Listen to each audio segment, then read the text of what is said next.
Bismillahirrahmanirrahim. Assalamualaikum warahmatullahi wabarakatuh. Ikhwan akhwat rahimakumullah. Alhamdulillah kita dikaruniai kesempatan untuk berada kembali di hari Senin, mengisi dan melewatinya dengan lebih baik dibanding hari-hari sebelumnya insya Allah. Dan ada juga kesempatan kita untuk bersama-sama di acara yang hadir setiap 2 Senin sekali bersama Dr.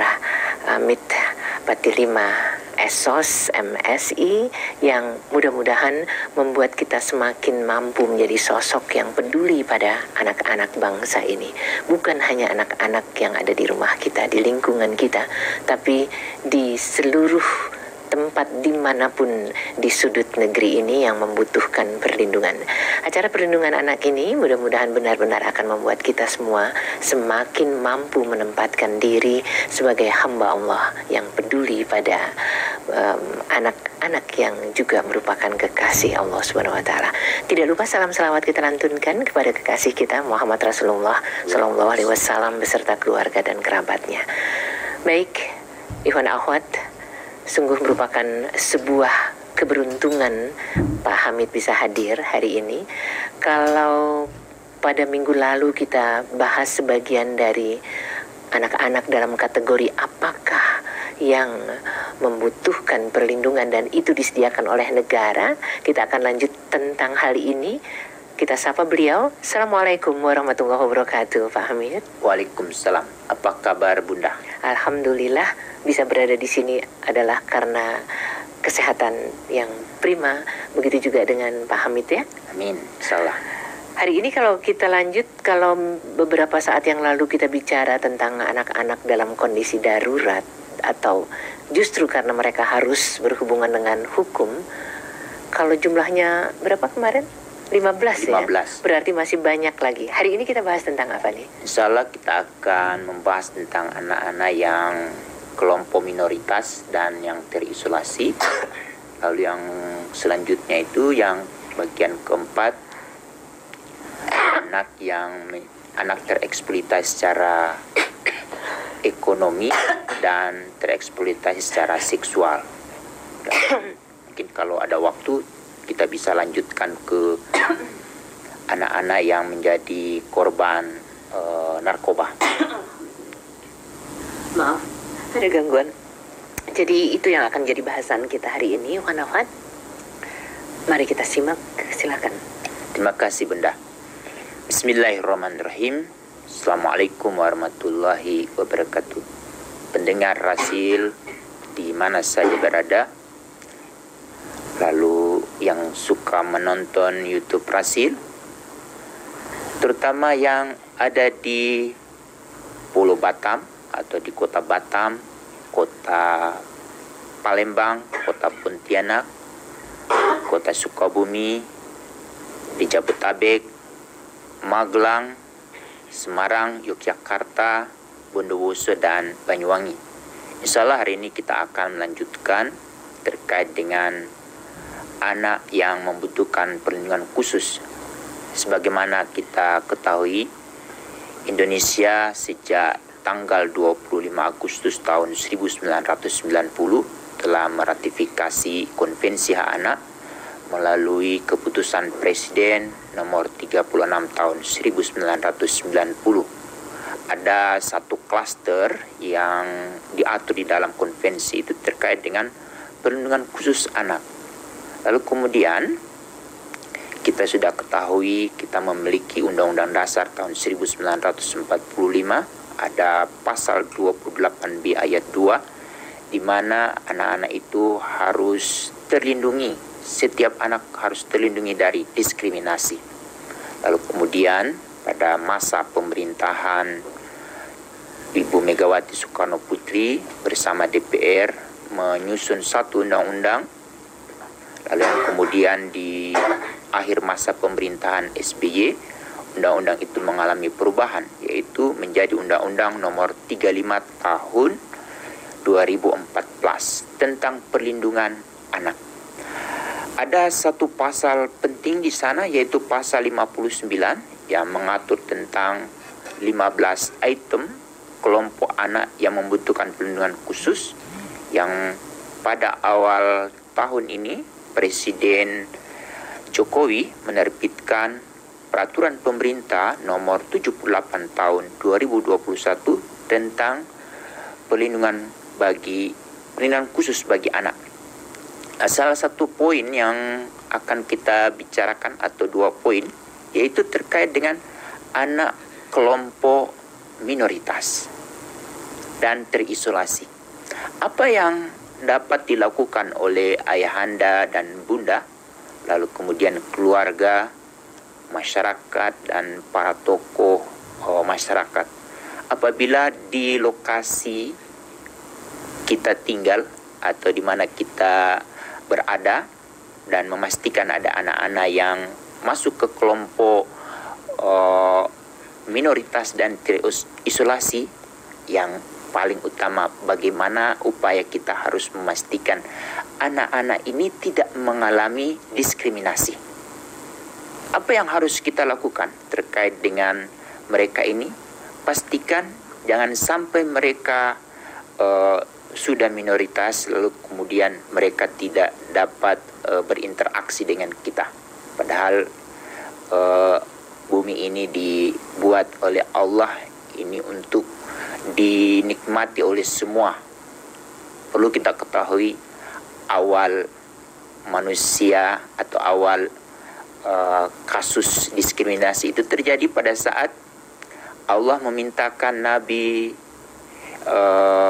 memintakan malaikat untuk bersujud kepada Nabi Adam, tapi ada satu orang yang tidak mau, yaitu Saitan, yang kemudian Saitan ini menjadi kelompok yang menjadi musuh bagi kita juga. Dia hanya cuma berkata, aku diciptakan dari api sedangkan Nabi Adam diciptakan dari tanah. Hanya berkata seperti itu. Itu adalah perbuatan diskriminasi yang di dalam konvensi hak anak dan di dalam konstitusi undang-undang dan undang-undang kita itu sangat melarang. Bagaimana agar anak-anak dari kelompok minoritas dan terisolasi ini tidak merasa terdiskriminasi? Untuk itu mungkin mulai hari ini kita perlu flashback ke belakang apa yang terjadi, apa yang kita sudah perbuat apabila kalau kita menemukan ada anak-anak yang termasuk kelompok minoritas. Seperti kejadian yang di salah satu provinsi sampai hari ini sedang diproses oleh kepolisian. Pasti di sana memang ayah ibunya yang mengikuti satu aliran lalu kemudian berembet juga pasti pada anak-anak. Bagaimana kita mengantisipasi jangan sampai anak-anak mereka itu mengalami trauma karena perbuatan orang tua. Kan yang mengikuti kegiatan-kegiatan yang mungkin tidak sesuai dengan apa yang di pikiran kita, mereka juga punya hak untuk hidup bersama dengan kita. Disitulah ujian bagi kita untuk bagaimana kita tidak berbuat diskriminasi kepada anak-anak yang berasal dari kelompok minoritas atau terisolasi. Yang pertama itu, pastikan anak-anak itu dia tidak mengalami diskriminasi. Itu yang pertama. Lalu yang kedua, bagaimana kita memastikan anak-anak ini dia terpenuhi hak-haknya? Otomatis ayahanda dan bunda yang memiliki fasilitas pendidikan, memiliki fasilitas kesehatan, lalu memiliki fasilitas umum seperti tempat bermain, kita harus memastikan akses yang sama kepada anak-anak yang masuk di dalam kelompok minoritas dan terisolasi. Pertanyaannya, apakah mereka itu ada di sekitar kita? Sebetulnya ada. Tapi tinggal bagaimana kita selalu membuka diri, lalu selalu peduli kepada mereka. Untuk itu, bagi ayahanda dan bunda di mana ada kelompok anak minoritas dan terisolasi, tadi penekanannya itu jangan sampai mereka terdiskriminasi. Kalau sampai mereka terdiskriminasi, dampaknya itu akhirnya mereka tidak akan mengakses hak-hak lain yang mereka sangat butuhkan untuk pengembangan diri dia, sampai mungkin pada suatu waktu mereka akan menemukan hal-hal yang akan diberikan oleh Allah dalam bentuk hidayah, sehingga mereka tidak masuk lagi ke dalam kelompok minoritas atau terisolasi. Ini menjadi poin penting. Lalu apa yang kita lakukan kalau menemukan ada orang-orang yang bersikap diskriminasi terhadap anak-anak yang ada di kelompok minoritas ini, Bunda? Ya, salah satu yang bisa kita lakukan adalah melaporkan kepada pihak-pihak yang berwenang. Dalam hal ini, kalau kita tinggal di sebuah kabupaten, di kabupaten itu pasti ada lurah, ada camat, lalu ada babinsa, ada babinkamtipmas, lalu mereka itu kan akan terhubung ke akses-akses. Kalau di kabupaten kota itu ada namanya UPTD PPA, Unit Pelayanan Teknis Daerah Perlindungan Perempuan dan Anak. Di sana nanti mereka lah yang akan menindaklanjuti laporan-laporan kita. Harapannya di setiap UPTD PPA itu ada Peksos, ada orang yang akan membantu secara hukum, lalu di sana juga ada manajer kasus. Kalau menemukan kasus seperti ini, lalu mereka akan berembuk dan melaporkan. Dan ya, salah satu adalah memastikan jangan sampai anak ini mengalami trauma-trauma yang diakibatkan perbuatan-perbuatan dari orang yang tidak menghargai anak-anak dari kelompok minoritas. Ini poin penting. Jadi jangan kita biarkan ada orang yang ada di sekitar kita mengalami diskriminasi, lalu kita malah justru mentertawakan atau mengolok-olok. Pastikan anak ini terselamatkan. Itu yang pertama yang bisa kita lakukan, Bunda, melaporkan kepada pihak yang berwenang. Lalu apa yang kedua? Yang kedua, saya mendapat pelajaran berharga pada saat saya menemukan seorang lurah di Provinsi Nusa Tenggara Barat. Waktu itu memang bertepatan sedang membahas persoalan ini. Apa yang dia lakukan sebagai seorang ibu? Lalu kebetulan beliau mendapat amanah menjadi seorang lurah. Apa yang dia lakukan adalah mendatangi orang tua yang memiliki anak minoritas. Jadi ibu lurah itu memotivasi apabila kalau ada tetangga yang meninggal dari kelompok mayoritas, kalau bisa sebelum ada tetangga lain yang datang, yang minoritas ini datang lebih dulu. Jadi supaya apa? Supaya orang-orang yang tadinya langsung menganggap dia sudah minoritas malah menjadi minoritas, tapi sekarang justru dia datang lebih awal. Lalu begitu juga meminta kepada anaknya jangan hanya berdiam diri di rumah, lalu kemudian tidak mau berteman atau mendatangi tempat-tempat di mana dia akan menjumpai temannya. Karena pada saat anak-anak bermain itu tidak ada sekat-sekat yang terbangun. Yang terjadi sekat itu pada saat orang tua mengingatkan atau melarang jangan sampai anak ini bermain dengan anak itu. Itu yang sebetulnya di diri anak itu sendiri, baik anak yang dari mayoritas atau yang minoritas ini tidak pernah terpikirkan, tapi karena interupsi atau intervensi dari orang dewasa, termasuk di sini adalah ayah, ibu, kakek, nenek, lalu juga ada tetangga. Jadi akhirnya hubungan silaturahim dengan anak itu tidak akan terjadi karena ada larangan. Ibu lurah ini meminta. Lalu kemudian kalau mengalami kesulitan terutama terkait dengan pengurusan administrasi seperti akta kelahiran, datangi.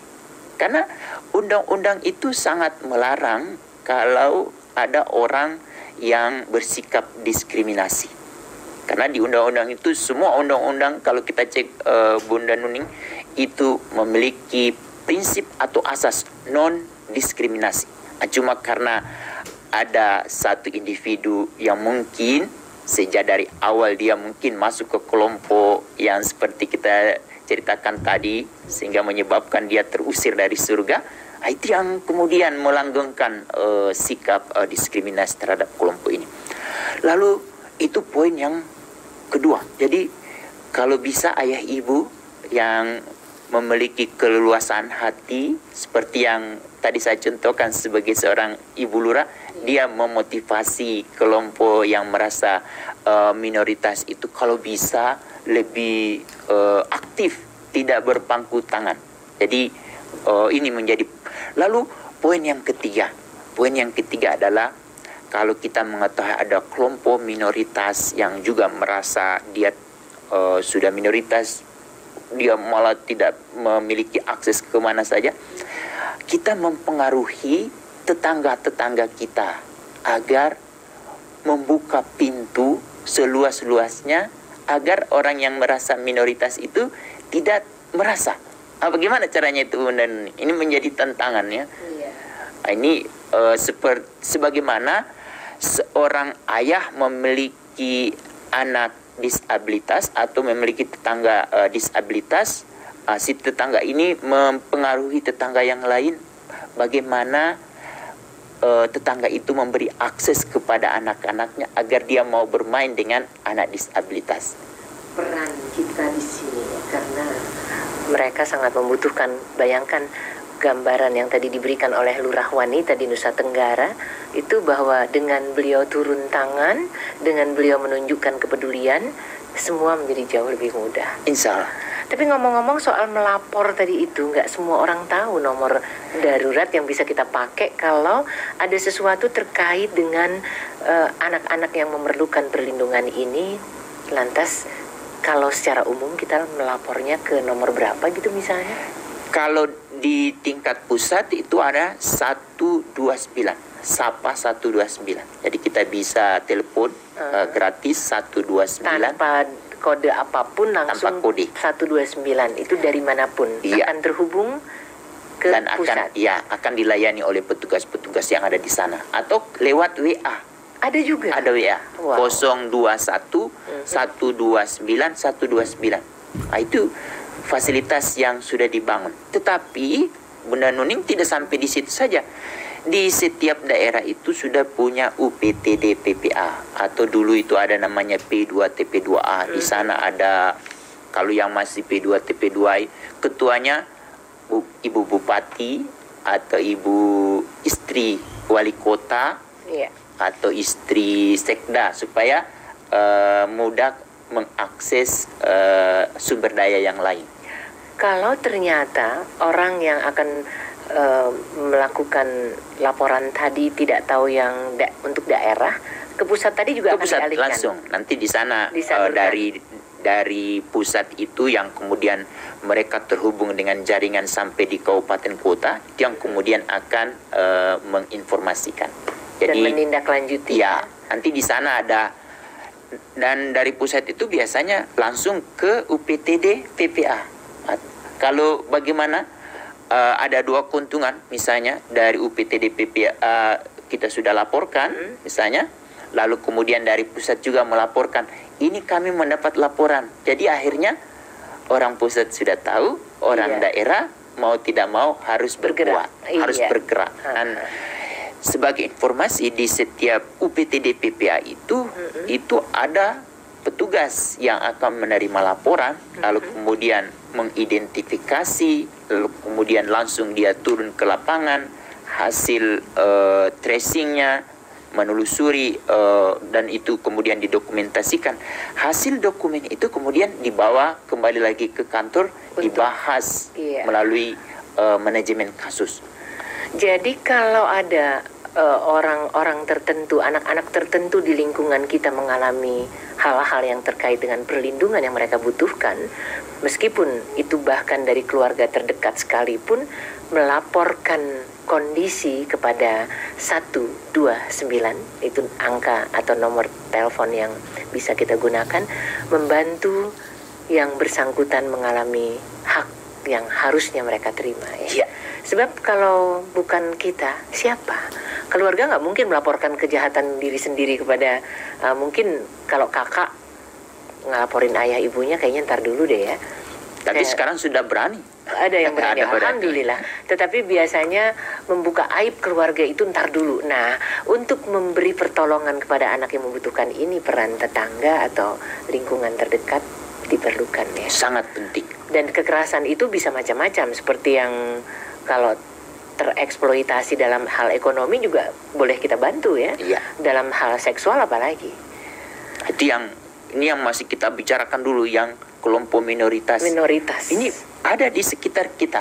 Mereka itu tidak tersentuh. Kalau dulu Bunda Nuning, ada beberapa kelompok dari anak-anak minoritas ini, karena dia tidak memiliki, di KTP-nya tidak memiliki agama yang diakui oleh negara, itu mereka mengalami kesulitan untuk mengurus apapun, dipersulit ya. Tetapi itu dulu. Tapi sekarang sudah mulai banyak juga para aktivis. Tapi masih ada yang tersisa. Yang tersisa ini yang menjadi penting.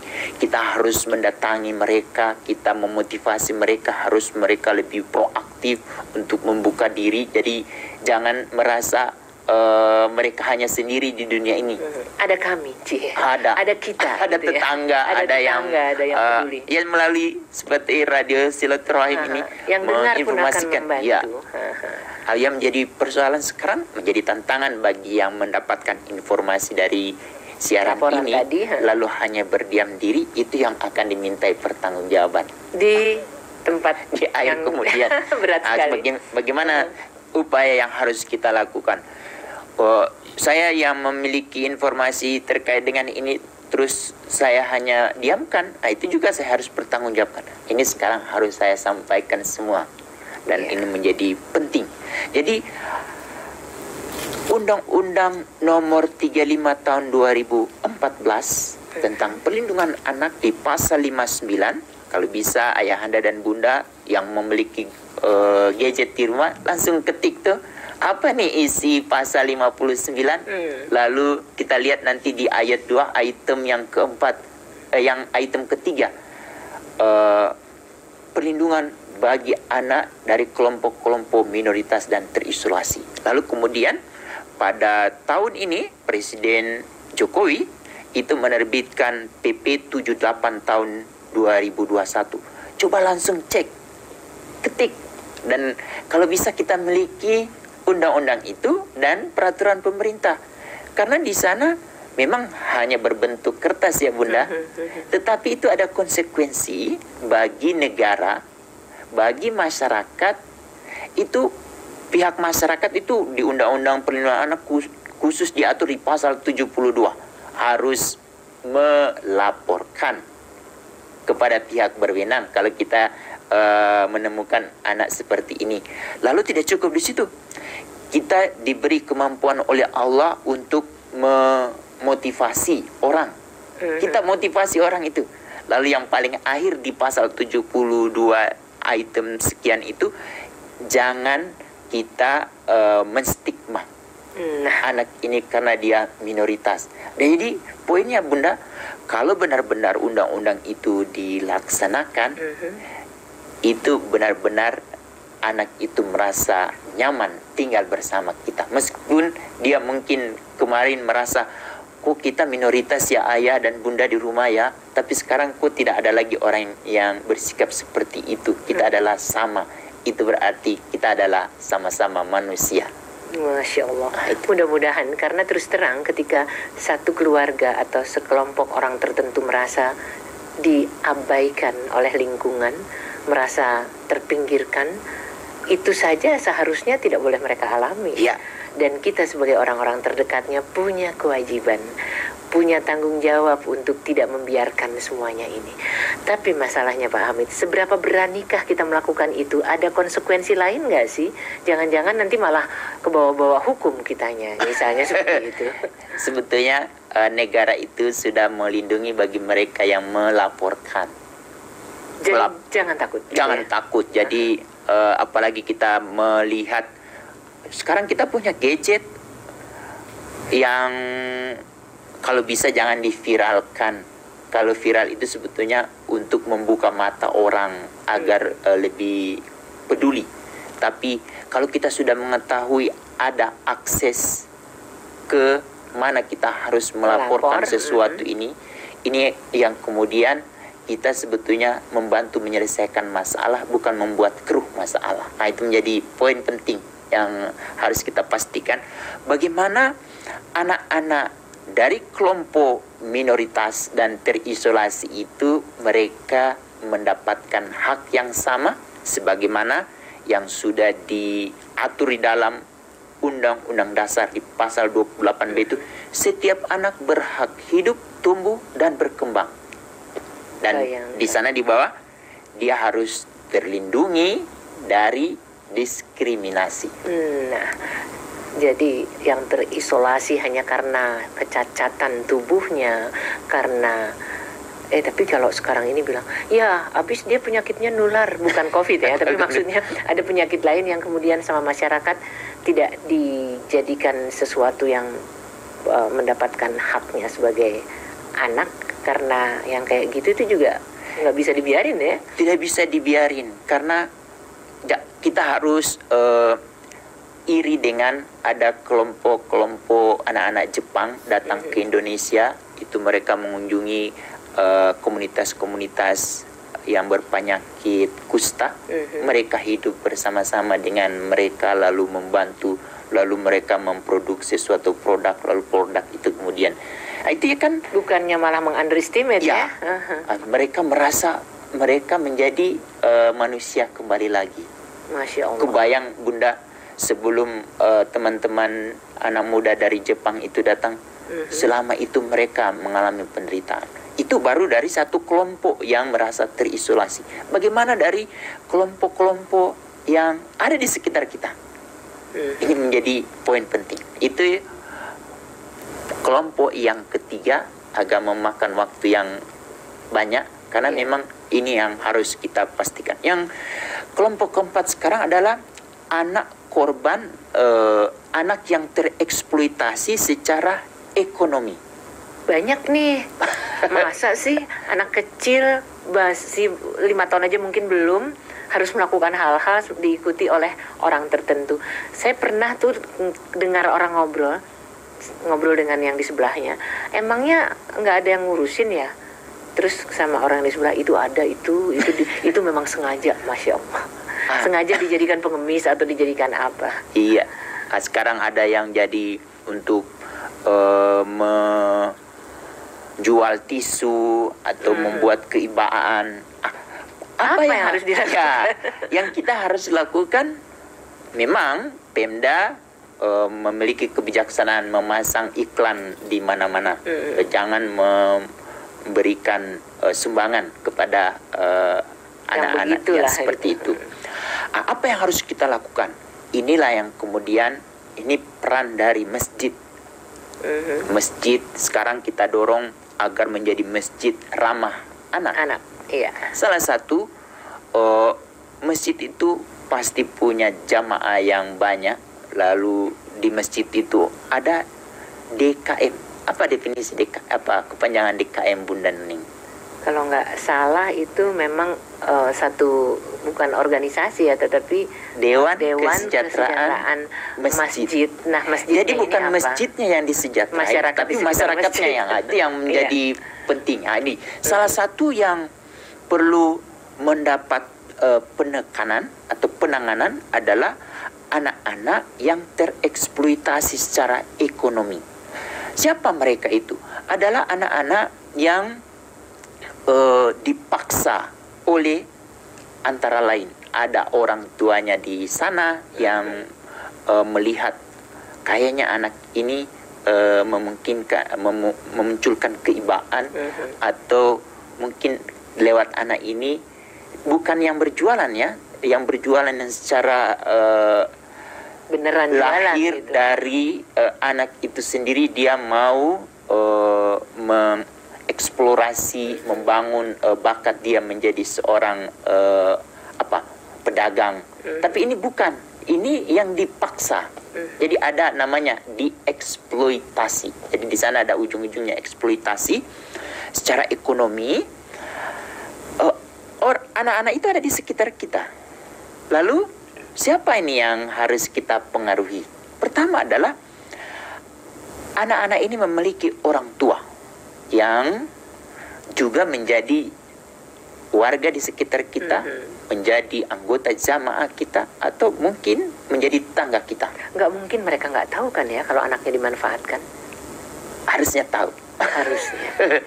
Mungkin karena ditutup hijab, sehingga membuat dia tidak care, tidak peduli kepada anak-anak. Memang tugas saya hanya ingin menyampaikan bagaimana kita harus memastikan potensi-potensi yang sudah banyak dilakukan oleh orang untuk peduli lewat kegiatan-kegiatan amal. Tapi kalau kegiatan amal itu terorganisasi dengan baik, dan itu didukung juga ada pendanaan dari pemerintah dengan Ibu Menteri Sosial, sekarang sangat ketat dengan pemberian bantuan, terutama untuk keluarga harapan, itu memastikan jangan sampai anak-anaknya yang sebelumnya tereksploitasi secara ekonomi itu berlanjut. Dengan diberikan bantuan sosial ini, harapannya anak ini yang tidak bersekolah, dia dapat bersekolah. Anak ini tidak dapat makanan yang berkualitas, dia mendapat makanan berkualitas. Lalu tidak cukup mereka diberi bantuan itu, tapi orang tua ini dikapasiti, diberdayakan. Siapa nih yang harus bertanggung jawab? Ini terutama ayahanda dan bunda yang bekerja di dinas teknis terkait dengan ketenaga kerjaan. Apa yang dilakukan? Yaitu mengidentifikasi orang tua yang memiliki anak tereksploitasi secara ekonomi. Orang tua ini yang kemudian diikutkan ke balai pelatihan. Meskipun ini banyak ditemukan di lapangan, mereka itu ada yang langsung mengeluarkan kata-kata, lebih baik kami di jalan daripada kami harus ikut kursus. Itu berarti tantangan bagi petugas negara untuk mempengaruhi. Bagaimana jangan sampai terkalahkan. Bagaimana mempersuasi anak-anak ini untuk lebih memilih sekolah dibanding di jalanan ya? Jadi orang tuanya yang harus dikencangin, karena anak itu di mana-mana dia akan selalu merasa tereksploitasi kalau orang tuanya belum mendapat penanganan. Jadi teman-teman yang diberi amanah oleh Allah, di antara pendengar kita ada yang bekerja di dinas teknis ketenaga kerjaan, lalu di sana ada balai. Kumpulkan orang-orang ini, dilatih. Meskipun ada yang berkata, buat apa ini? Ini akan menyulitkan kami. Kami harus belajar. Kami kan harus memberi makan kepada anak-anak kami. Ini menjadi tantangan. Berarti harus ada sokongan, dukungan dari dinas lain yang memberi program bantuan makan kepada orang tua ini. Jadi dia ikut kursus, dia dapat bantuan. Lalu kemudian kalau kami sudah dilatih, lalu kami sudah punya kemampuan untuk melakukan segala sesuatu, tapi kami tidak punya modal. Negara ini sudah melahirkan satu dinas namanya UMKM. Di sana kan ada modal. Lalu sekarang modal itu sebetulnya kalau kita aktif dapat mengaksesnya. Tapi persoalannya, siapa yang dapat meyakinkan dinas ini agar si orang tua ini mendapat akses? Kan tadi sudah melewati 2 dinas. Dinas tenaga kerja, lalu ada dinas sosial. Lalu kemudian dinas UMKM sudah memberikan modal. Tapi kemudian apakah produk dari orang tua ini berkualitas atau tidak. Di sana negara ini sudah juga buat namanya Dinas Perindustrian. Lalu Dinas Perindustrian itu juga memastikan produk-produk packagingnya. Misalnya Bunda Nuning, si ayah ibunya ini sudah dilatih untuk misalnya buat makanan kecil, kecimpring atau yang dari singkong itu apa Bunda? Yang dipotong kecil-kecil, makan garing, itu Crispy. Itu kan supaya produknya bisa diterima oleh pasar dan meyakinkan. Itu yang memiliki pengetahuan yang banyak, dan negara itu sudah menginvestasikan membangun dinas itu adalah packagingnya, lalu produknya itu halal atau tidak. Dia akan bekerja sama dengan dinas kesehatan, lalu dengan MUI supaya dapat label halal. Lalu kemudian ada keluhan dari orang tua, kami sudah punya produk, packagingnya sudah bagus, tapi tidak punya pasar. Negara juga sudah buat dinas perdagangan, lalu ada pasarnya, tetapi orang tidak mau datang ke sana, mau berkunjung. Negara juga sudah buat dinas pariwisata. Jadi tidak ada alasan. Yang jadi persoalan sekarang ini, orang tua yang bekerja di dinas-dinas saya sebut tadi itu, mereka terbuka tidak untuk melihat ada anak-anak yang merasa tereksploitasi. Oke, kami tidak tahu bahwa ada anak-anak ini seperti ini. Jadi kita lah yang memberitahu mereka. Disitulah tugas dari kita sebagai individu, perorangan juga dilindungi atau diatur oleh Undang-Undang Perlindungan Anak di pasal 72, bisa lapor di 129. 129. Lapor bahwa ada anak yang tereksploitasi secara ekonomi.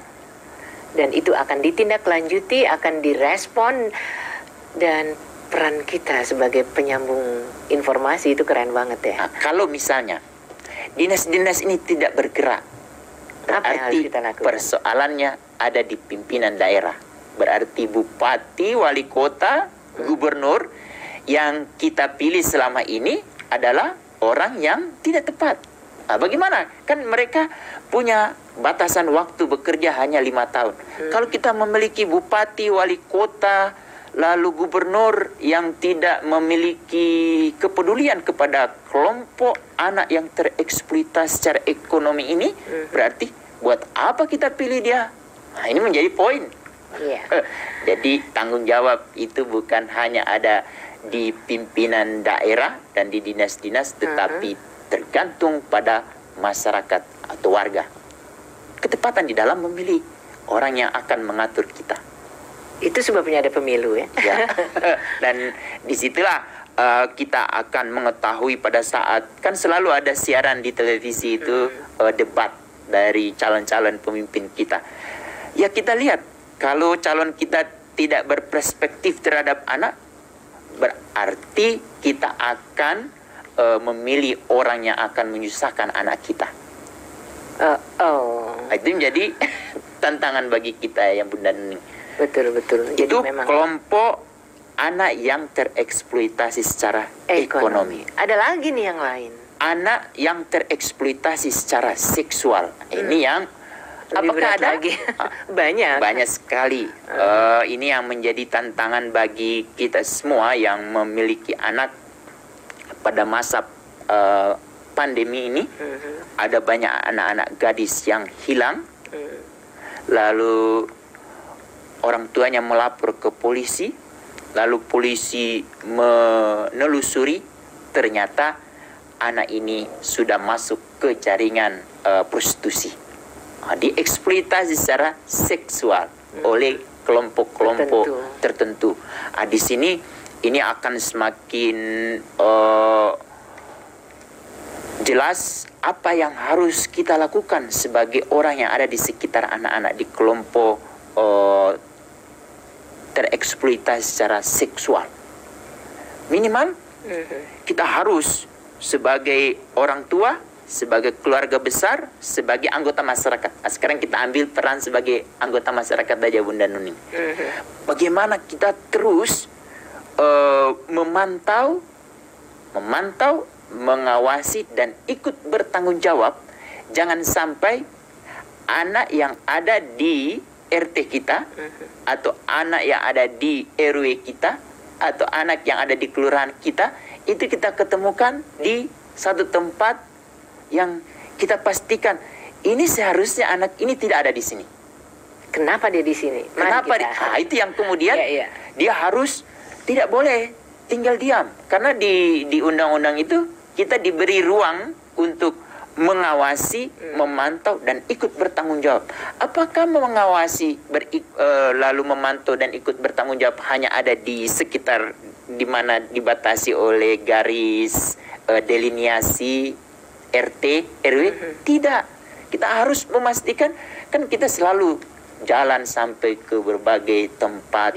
Lalu kok melihat sesuatu di anak ini seharusnya ini bukan opanya, bukan tantenya, atau bukan omnya, tapi kok kenapa bersama dengan orang-orang ini? Dan kita lihat kalau di rumahnya sebelumnya sepertinya dia tidak menggunakan make up yang berlebih-lebihan, tapi kok sekarang jadi kayak gini seperti ini. Nah, ini yang menjadi poin penting kalau kita menemukan. Misalnya kalau kita tidak memiliki keberanian untuk mengingatkan kedua orang tuanya, atau mengingatkan tentang keluarga, ya kita punya ruang untuk melaporkan kepada pihak yang berwenang. Menjadi soal apakah pihak berwenang itu langsung ambil alih terhadap peran-peran dia, itu bukan urusan kita. Tapi intinya kita sudah melaporkan. Tapi tadi itu tergantung kepada pemimpin yang ada di atas kita. Kalau pemimpin kita ini bukan urusan kita, ya udah jadi masalah. Repotnya itu menjadi tanggung jawab kita nanti ya, karena pemilihan atas dasar yang kita putuskan.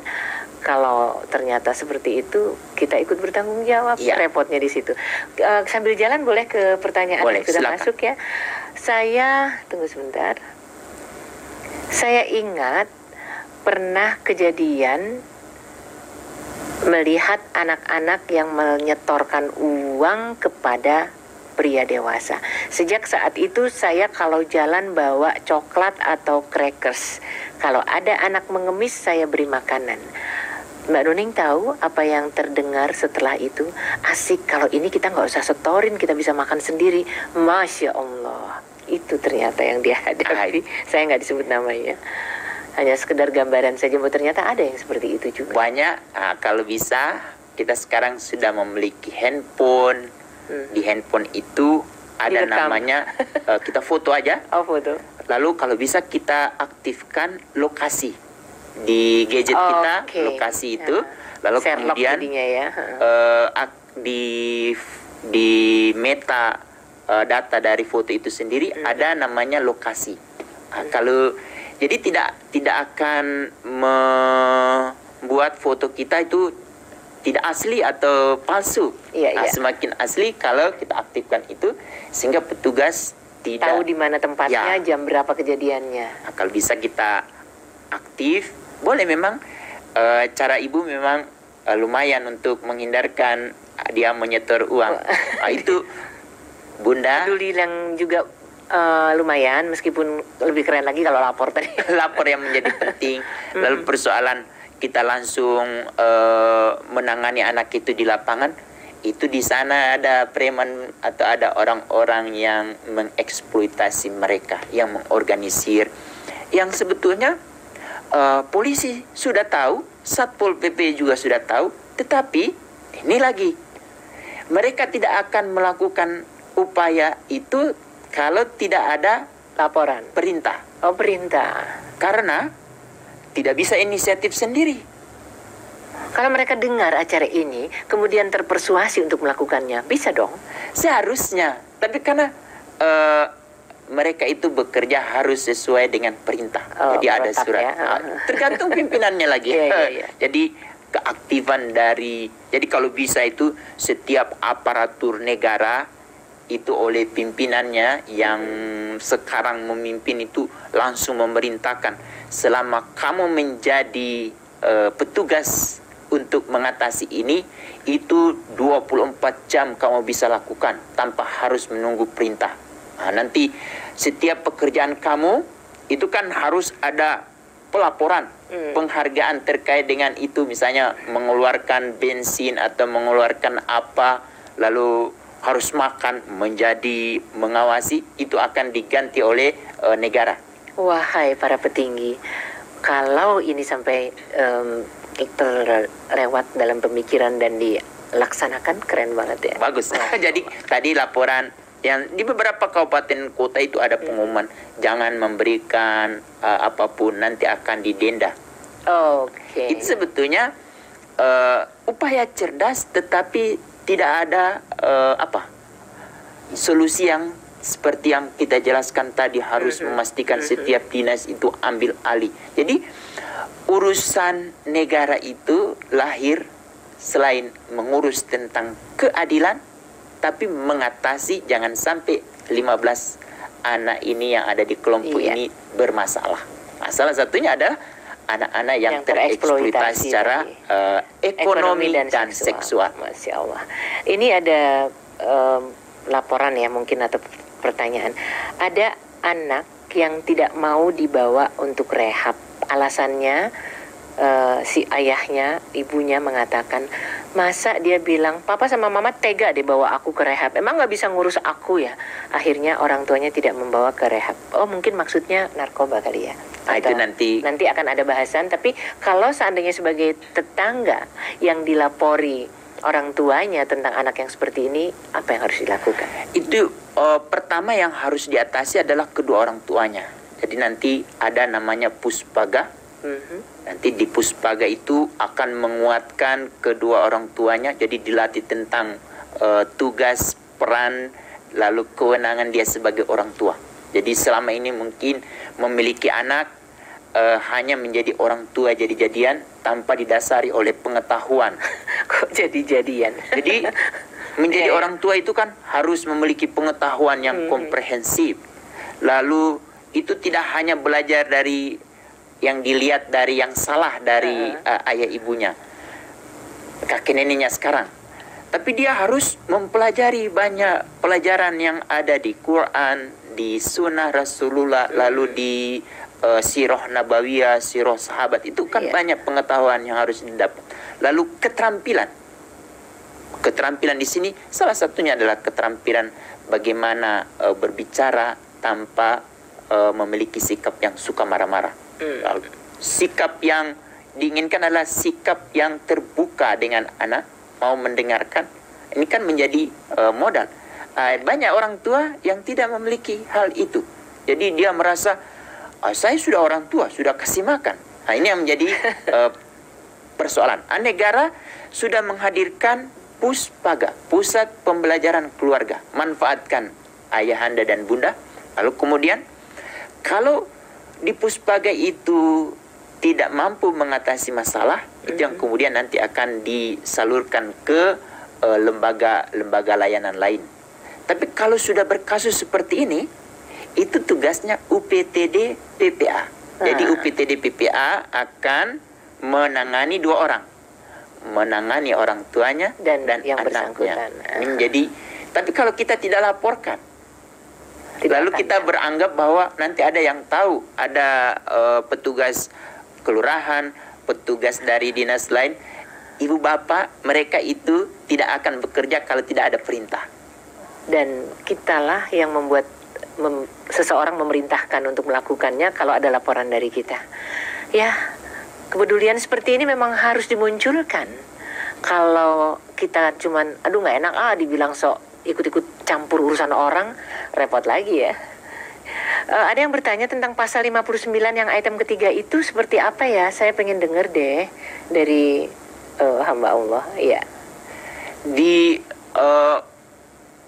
poin yaitu anak dari kelompok minoritas. Kelompok minoritas dan terisolasi yang tadi kami sudah jelaskan, yang perlu kita bangun itu adalah bagaimana kita memastikan tidak bersikap diskriminasi kepada anak itu sendiri. Kalau anak itu sendiri sudah merasa dia diterima oleh siapapun yang ada di masyarakat, atau masih ada orang yang bersikap miris terhadap anak itu. Tugas kita adalah meyakinkan bahwa anak ini adalah juga manusia. Dia memiliki hak yang sama seperti kita juga.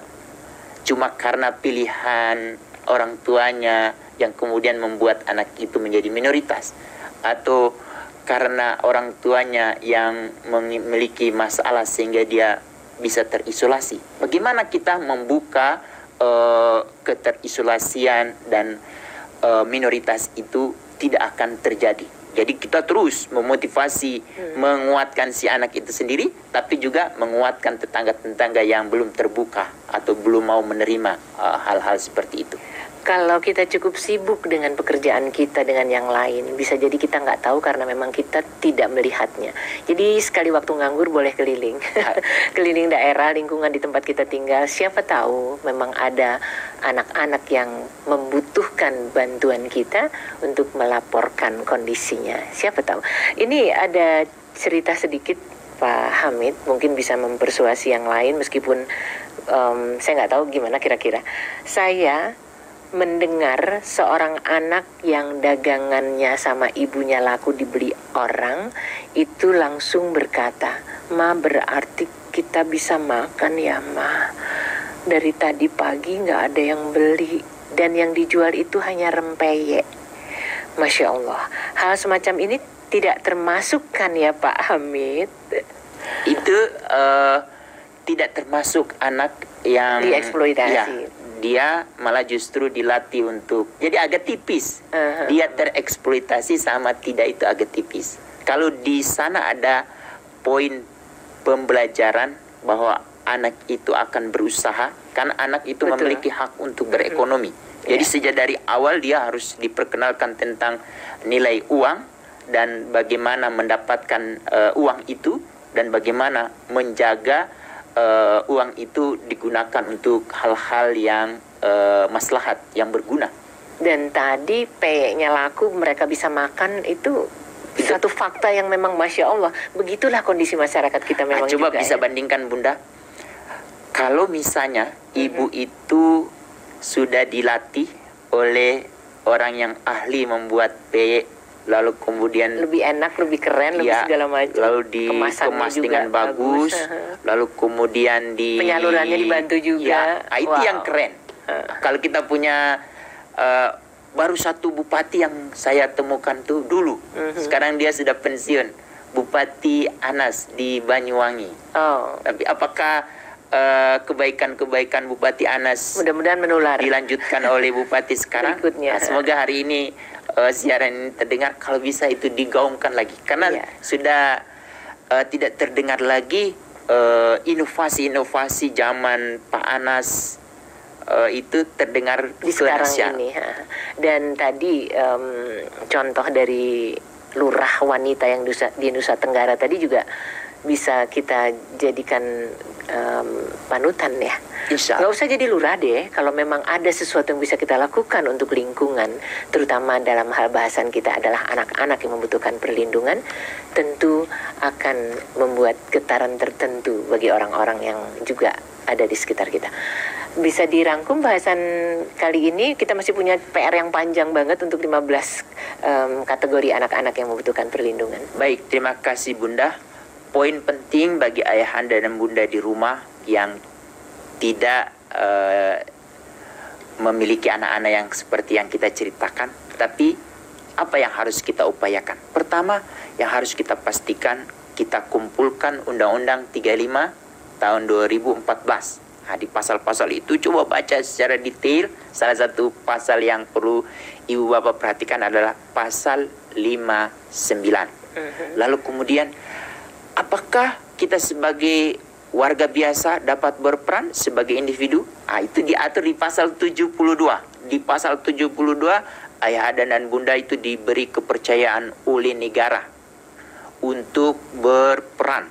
Lalu yang ketiga, ini yang menjadi poin penting adalah kita kalau bisa mulai hari ini mempraktikkan apa yang diperintahkan oleh Allah melalui Rasulnya yang ada di Quran dan di sunnah Rasulullah adalah kita memastikan jangan sampai kita bersikap diskriminasi kepada orang yang ada di kelompok minoritas maupun anak-anak yang tereksploitasi secara ekonomi maupun secara seksual.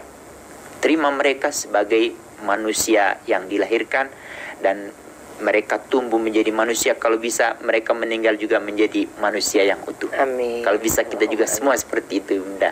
Demikian, semoga apa yang kita bagikan informasi ini ditindaklanjuti oleh ibu bapak, ya minimal membaca undang-undang. Karena di pasal terakhir itu selalu Bunda diingatkan, undang-undang ini setelah diundangkan diharapkan sudah diketahui oleh semua masyarakat. Demikian, semoga Allah memberikan cahaya kepada kita yang sudah lembut semakin lembut lagi. Demikian, Assalamualaikum warahmatullahi wabarakatuh. Waalaikumsalam warahmatullahi wabarakatuh. Dr. Hamid Patilima telah mencoba membeningkan hati dan menjernihkan fikir kita terkait dengan tanggung jawab yang bakal juga ditanyakan kepada kita kalau terkait dengan bahasan hari ini kita doing nothing, hanya melihat saja dengan abai. Tadi nomor telepon yang bisa Anda hubungi kalau ada sesuatu yang ingin Anda sampaikan terkait dengan anak-anak yang memerlukan perlindungan adalah 129. 3 huruf ini dicatat kalau perlu di tanggalan yang nempel di dinding. Siapa tahu kita lupa ya. 129 itu Kementerian PPA kalau nggak salah. Dan nomor WA yang juga bisa Anda hubungi terkait dengan laporan yang akan membantu anak-anak di sekitar kita adalah 021 129 129. Jadi sekali lagi 021 129 129. Mudah-mudahan ya kita bisa menjawab seberapa bertanggung jawabkah kita pada anak-anak di sekitar kita. Bagaimana bisa membuat sesuatu yang menjadi perubahan untuk itu semua. Berawal dari hati, berawal dari niat dan keinginan untuk bermanfaat sebagai hamba Allah. Terima kasih sekali lagi Pak Hamid Patilima dan juga teman-teman di seluruh daerah yang juga ikut menyebarluaskan siaran-siaran dari Rasil untuk Islam yang satu. Kalau 129 adalah angka di pusat, kalau Anda ada di daerah pun nanti itu akan juga tercatat dan terkirim ke daerah di mana Anda tinggal. Dan mudah-mudahan ada jalan lain untuk lebih tahu lagi UPT di PPA-nya tadi ya kalau nggak salah ya, kalau saya nggak salah ingat, yang di daerah P2 TP2A. Baik, terima kasih sekali lagi Pak Hamid dan teman-teman dimanapun Anda berada, mudah-mudahan kita bisa menjadi hamba Allah yang lebih peduli pada anak-anak yang membutuhkan perlindungan. Billahi taufiq wal hidayah. Wassalamualaikum warahmatullahi wabarakatuh.